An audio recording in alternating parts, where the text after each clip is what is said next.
بسم الله الرحمن الرحيم، والصلاة والسلام على رسوله المصطفى الكريم سيدنا محمد وعلى آله وصحبه وسلم تسليما. السلام عليكم ورحمة الله تعالى وبركاته، ومرحبا بكم إلى معالجة هذا التمرين من سلسلة تمارين الدوال الأصلية والحساب التكاملي التي اقترحتها عليكم، والتي تجدون رابطا لتحميلها أسفل هذا الفيديو. التمرين هذا هو التمرين 25، وهو التمرين الأخير من سلسلة التمارين حول الدوال الأصلية والحساب التكاملي التي اقترحتها عليكم في نهاية محور الدوال الأصلية الذي تناولناه بالتفصيل على قناتنا ضمن 10 دروس كاملة. ها هو نص هذا التمرين.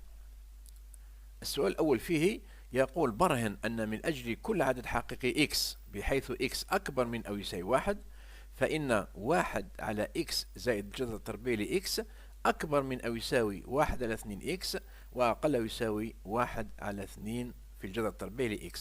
إذن نثبت هذا الحصر طبعا من أجل x أكبر من أو يساوي 1. إذن نعلم أن من أجل x أكبر أو يساوي 1 يكون x أكبر من أو يساوي الجذر التربيعي لx. إذن إذا كان x عددا حقيقيا أكبر من أو يساوي 1، فهو أكبر من أو يساوي جذره التربيعي. إذن لو كان x أكبر من أو يساوي 1، فإن x أكبر من أو يساوي الجذر التربيعي لx. الآن لنضيف إلى طرفي هذه المتباينة العدد x، فعندها سيكون x زائد x أكبر من يساوي x زائد الجذر التربيعي لx. ولكن x زائد x ما هو؟ هو 2x.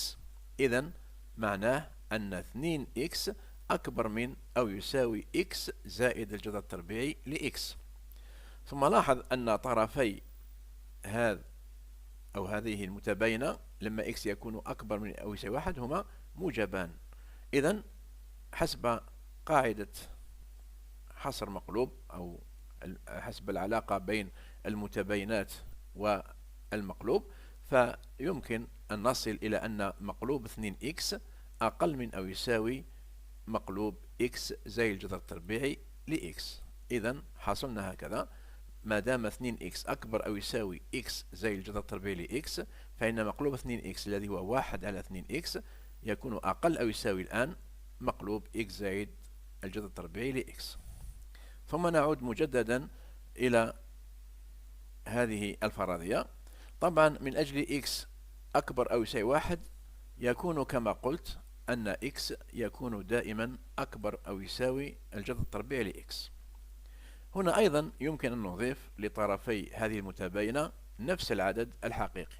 هذه المرة نضيف للطرفين العدد الجذر التربيعي لx، فعندها في الطرف الأول سيكون x زائد الجذر التربيعي لx، وفي الطرف الثاني سيكون الجذر التربيعي لx زائد الجذر التربيعي لx.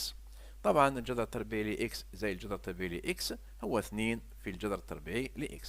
إذن بعد إضافة الجذر التربيعي لx للطرفين نحصل على هذه المتباينة: x زائد الجذر التربيعي لx أكبر من أو يساوي 2 في الجذر التربيعي لx. الآن لنقلب على أساس أن الطرفين موجبان، فعندئذ سيكون مقلوب الطرف الأول أقل أو يساوي من مقلوب الطرف الثاني، أي أن 1 على x زائد الجذر التربيعي لx يكون أقل من أو يساوي 1 على 2 في الجذر التربيعي لx.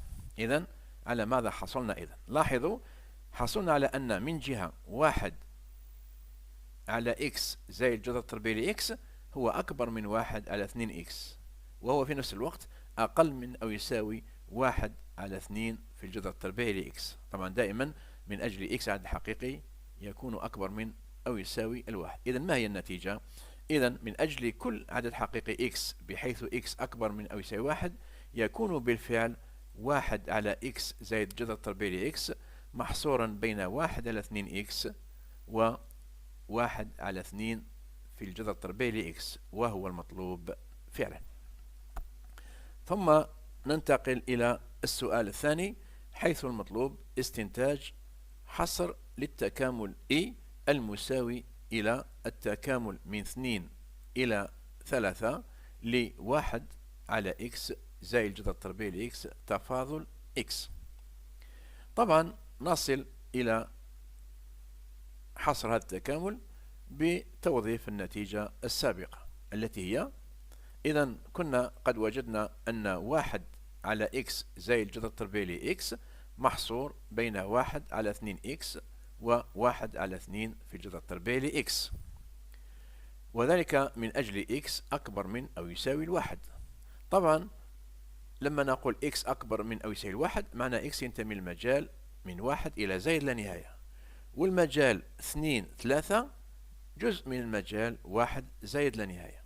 معناها من أجل x ينتمي للمجال 2 3 تكون هذه العبارة محصورة بين هاتين العبارتين، وبالتالي فإن تكاملها في المجال 2 3 يكون محصورا بين تكامليهما في هذا المجال.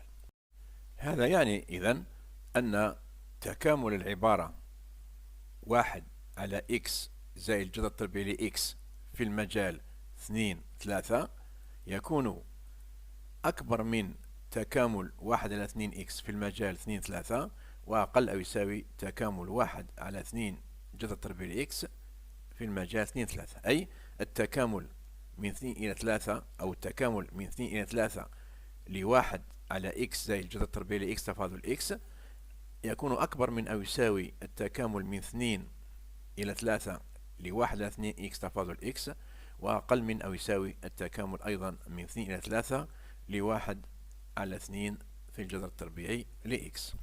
أولا هذا التكامل هو E، بينما تكامل 1 على 2x، طبعا 1 على 2x هي 1 على 2 في x،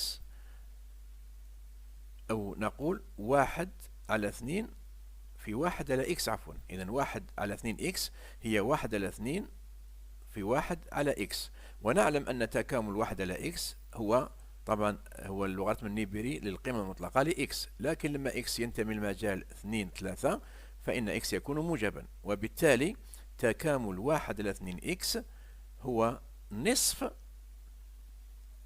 الآن x، بينما تكامل 1 على 2 في الجذر التربيعي لx هو الجذر التربيعي لx، على أساس أن مشتق الجذر التربيعي لx هو 1 على 2 في الجذر التربيعي لx. إذن هكذا نحصل على التالي.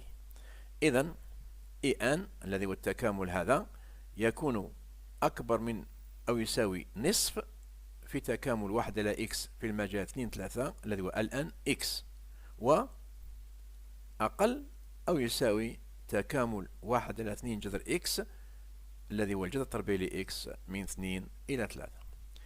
بقي فقط نحسب قيمة هذه العبارة عند 3 ناقص قيمتها عند 2، وقيمة هذه العبارة عند 3 أيضا ناقص قيمتها عند 2. لاحظوا ما هي قيمة هذه العبارة عند 3. أولا نصف في الآن 3، ثم ناقص قيمتها عند 2 أي نصف في الآن 2، وبالتالي سيكون نصف في الفرق الآن 3 ناقص الآن 2، لكن الآن 3 ناقص الآن 2 هو الآن 3 على 2. إذن هذه هي قيمة العبارة الأولى. أما الطرف الثاني قيمته عند 3 هو الجذر التربيعي ل3، وقيمته عند 2 هي الجذر التربيعي ل2. إذن ماذا يكون إيان أو كيف يكون إيان؟ يكون أكبر من أو يساوي نصف كما قلنا في الآن 3 ناقص الآن 2 الذي هو الآن 3 على 2، وأقل أو يساوي الجذر التربيعي ل3 ناقص الجذر التربيعي ل2. وهكذا وصلنا إلى نهاية هذا التمرين، ومعه وصلنا إلى معالجة جميع تمارين السلسلة المقترحة عليكم، وحتى نلتقي بإذن الله في لقاءات أخرى نعالج فيها مواضيع أخرى، نستودعكم الله الذي لا تضيع ودائعه، والسلام عليكم ورحمة الله تعالى وبركاته.